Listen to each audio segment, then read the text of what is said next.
Hello, in this video I'm going to demonstrate now the configuration of different types of network address translation. So a brief introduction with our topology. So our router, branch router, are configured with proper IP addresses on each interfaces. So branch office, regional office, central office has a default route, default route pointing to the internet. Okay, and then as you can see here, we have a public IP address dedicated for central office, which is as of now not yet configured, on the router of central office. So this public IP address is dedicated for translating the internal server. Same goes with the regional office with this public IP address reserved for translating the internal network. So for routing to the internet server or router, so it has a static route pointing to this IP address and this address. Okay, so as of now this internal host is not able to to propagate to the internet. Okay, so the main goal of this configuration is for example on branch office, regional office, and teleworker, LAN, they should be able to access this server through the defined IPv4 public IP address. As you can see, our servers are configured with private IP address inside. Same goes with our local area network on regional office, so branch office, and teleworker. Okay, so these areas as of now cannot ping our server. So let's configure first the static NAT configuration on central office. So let me show you the configuration for this router. So the default configuration is show IP int brief. So I configured proper IP addressing, show run, include IP route, so I have a default route. Show run, as you can see, there is no translation yet, okay. So now we're ready to configure a static NAT. Okay, so this is a range of public IP address, so we select a host for our specific server. So for example, if we're going to translate 192.168.1.2, which is the IP address of the web server, into public IP address, so we select at least one valid public IP address on the range. So for example, IP NAT inside source static. So the inside IP address is 192.168.1.2 for the web server, and we select 177.166.0.66. Okay, so the second IP address for me,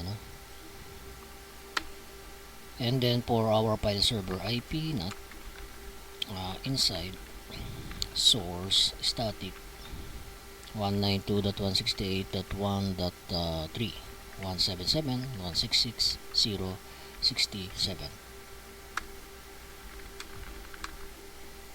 So this is a home router. Okay, home router is already configured with port address translation, no? So we have here our internet port. Okay, so no need for routing because it has already a routing configuration. So let's try using our client PC and ping. Let's ping the public IP address of these two servers.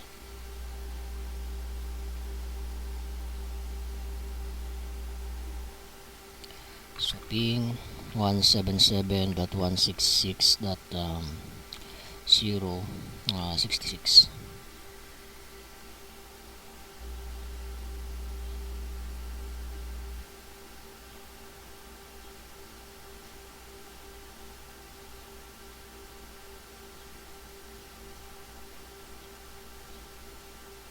Okay, as of now, there is no response, no, because because I forgot, no, I forgot to configure the NAT interfaces.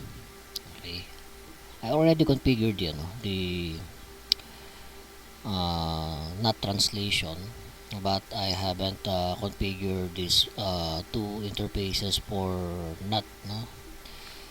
So I'm going to configure int s020 as our IP NAT outside, int g000 as our IP NAT inside. So let's view show IP NAT translation. As you can see, we have a static NAT configuration here, no, or translation. There is no traffic yet, no. There is no traffic yet initiated from teleclient, no. So if that will be successful, we're going to see, the IP address for the source teleclient.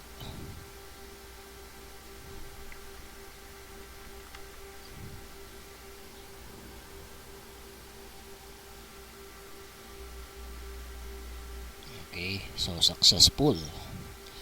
Let's view our NAT statistics, show IP NAT translation, or let's view our translation. So we have send for ping packets, no, as you can see here. So then another is 67.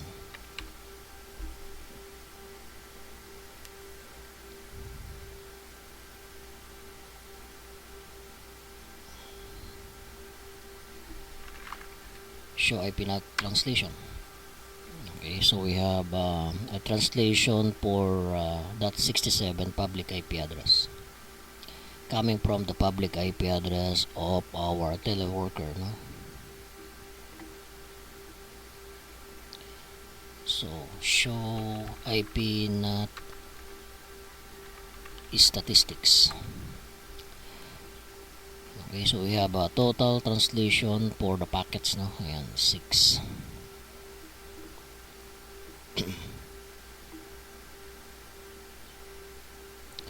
So we're done in configuring static NAT. Now let's go to dynamic NAT, no? Okay, so dynamic NAT requires access list, no? So the command is access list. For example, then permit our inside IP address 1.0, and then IP NAT pool. We create a pool, no? So we're going to use the entire subnet for translation. So IP NAT pool RO pool. Then the start IP address 122.49.218 33. So 46 the last IP address, 122.49.218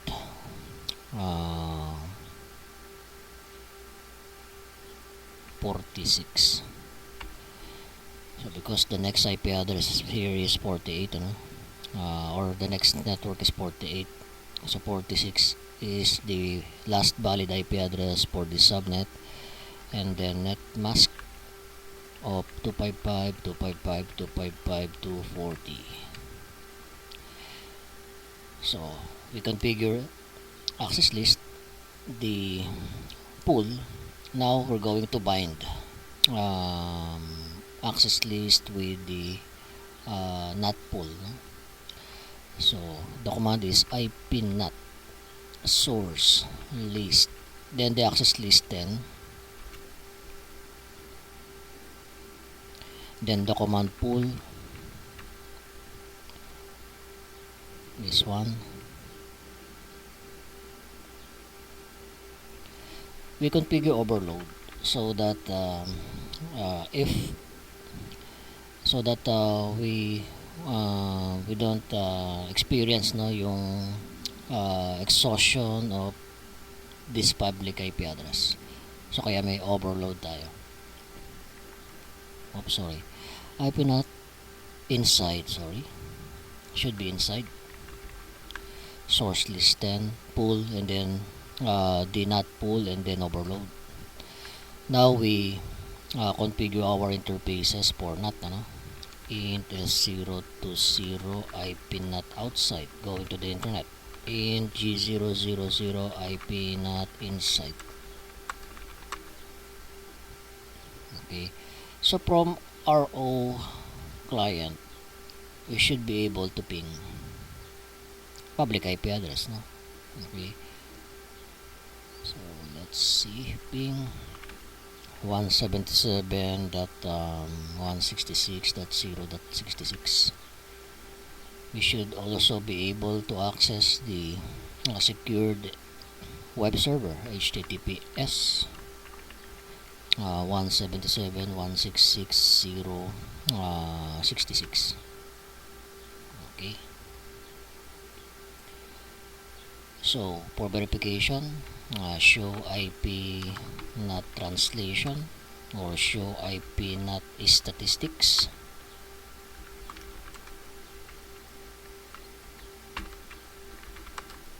Okay, so we're done configuring our dynamic NAT. So in the next router branch office, since we don't have dedicated public IP address for the host inside, so we're going to configure this branch office to translate any inside traffic into this single IP address given by our service provider. So the port address translation or NAT overload also needs access list.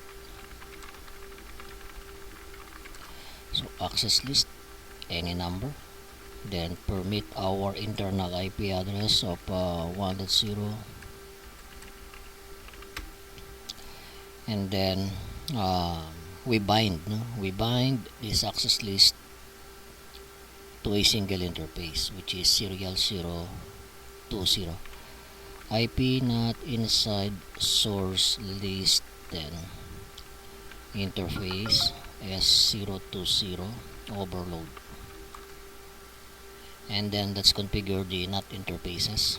Int S020 IP NAT outside, int G000 IP NAT inside.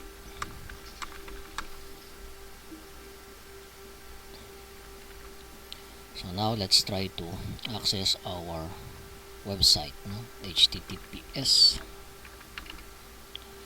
So 177.166.0.66,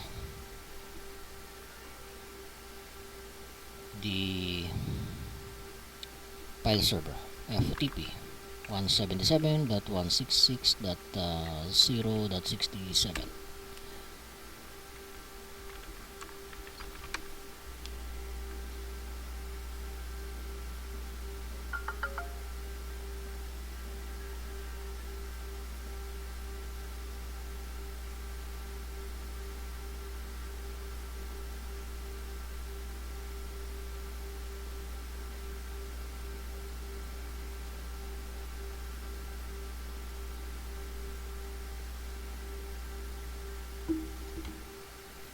Okay, so directory quit.